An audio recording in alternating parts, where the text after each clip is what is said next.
My name is Leah. I am 29 years old. 3 months ago, I gave birth to my first child at a private hospital in Amman. My life had seemed stable and happy before the birth, and my marriage to Ryan Adams, a handsome and polite marketing director from a respected family, was a dream come true. Our wedding had been the talk of the town. Everyone praised my choice and our joy, and I felt my life was perfect. But after giving birth to my son Finn, everything changed unexpectedly, and it felt as if my whole world was collapsing around me. My body was no longer what it used to be. I had gained nearly 20 kilograms, my skin tone darkened, and there was a strange odor coming from me that I could not get rid of, no matter how often I bathed or used perfumes. I knew it was due to hormonal changes after childbirth. The embarrassment was overwhelming, especially with Ryan's constant complaints and lack of patience. One evening, while I was holding Finn, Ryan came home with a stern expression, sat on the couch, and said coldly, "Leah, your smell is unbearable. Sleep tonight on the living room sofa." His words felt like a knife in my heart. I tried to explain, "I just gave birth. My hormones are unstable. I'm trying my best." But he dismissed me harshly. "Enough excuses. I work all day, and when I come home, I find this. What kind of wife are you?" That night, I lay on the sofa with my baby in my arms, my pillow soaked with my tears. And soon after, Ryan began leaving early and coming home late, claiming he was busy, while I silently watched the house, feeling both suspicion and sorrow. My mother, Selena, came to visit us and noticed the exhaustion on my face. She gently asked me what was wrong, and after I explained, she put her hand on my shoulder and said, "Calm down, my daughter.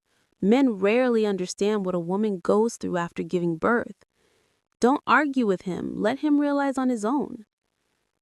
I endured in silence, but the humiliation did not stop. One evening in front of our friends, Ryan said sarcastically, "Leah has become like an old woman. Her smell is unbearable. I can't stand it." My spirit broke, but for my baby, I held back my pain and focused on taking care of him. Another night, he returned home angry, staggering, and said sharply, "Look at yourself, fat, smelly. Marrying you was the worst decision of my life." I burst into tears, remembering my mother's advice. Don't fight him with words, let your actions speak. The next morning, I opened a drawer where I had kept letters Ryan wrote me during our engagement, full of promises. "I will love you and protect you no matter what." I copied these letters and compiled them into a small booklet, and wrote my own message, recounting my journey since giving birth. The back pain, the bloating, the stretch marks, every contraction I felt in the hospital, every tear I shed, every humiliation when I was sent to the sofa because of a smell I could not get rid of, no matter how often I bathed or used perfumes. Ending with one sentence: "This is the woman you once swore to love." Next to the letters, I placed a USB drive containing a secret recording during my labor, my screams of pain, my prayers for my baby's safety, every moment of weakness and endurance, every tear shed on my pillow. That evening, Ryan came home, opened the letters, and played the video on the TV screen. I stood silently in the corner. He trembled, then buried his face in his hands, crying, and then knelt before me, saying, "Leah, I was wrong. I never realized what you went through. I have been such a terrible husband." I spoke calmly. "Do you think I wanted this body? I carried your child and you humiliated me in front of others. If you cannot change, I will leave, because I deserve respect." He clung to me, apologizing repeatedly, but the pain inside me remained, and I remembered my mother's words: "Silence is sometimes louder than words." A few days later, my mother revealed something I had never known and took me to the endocrinology department at the hospital. The diagnosis was postpartum thyroiditis, a rare but treatable condition. I began treatment and underwent all necessary tests, and over the following weeks, my body slowly regained strength and the smell gradually disappeared. Ryan, shaken from within, began trying to repair the damage he had caused.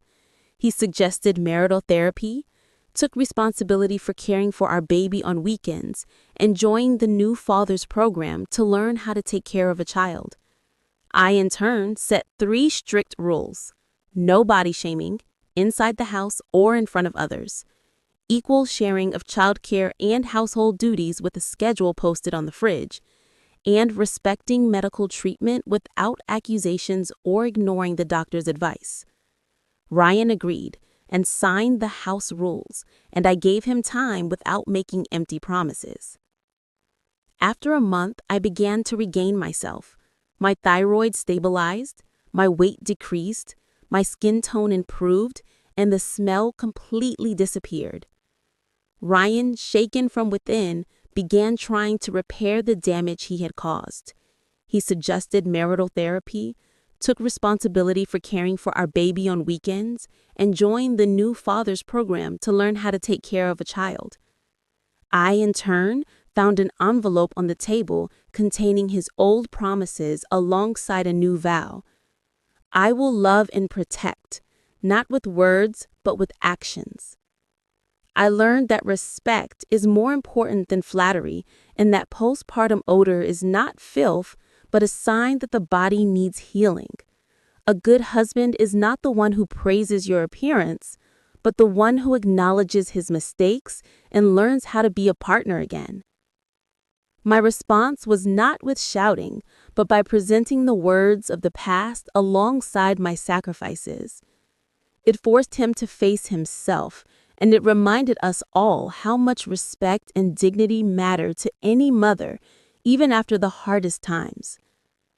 I realized that a woman after childbirth is not just a changed body, but a resilient soul that deserves respect, support, and patience, and that true love shows itself when a partner recognizes what his wife has endured and shares the responsibilities of life with patience and care.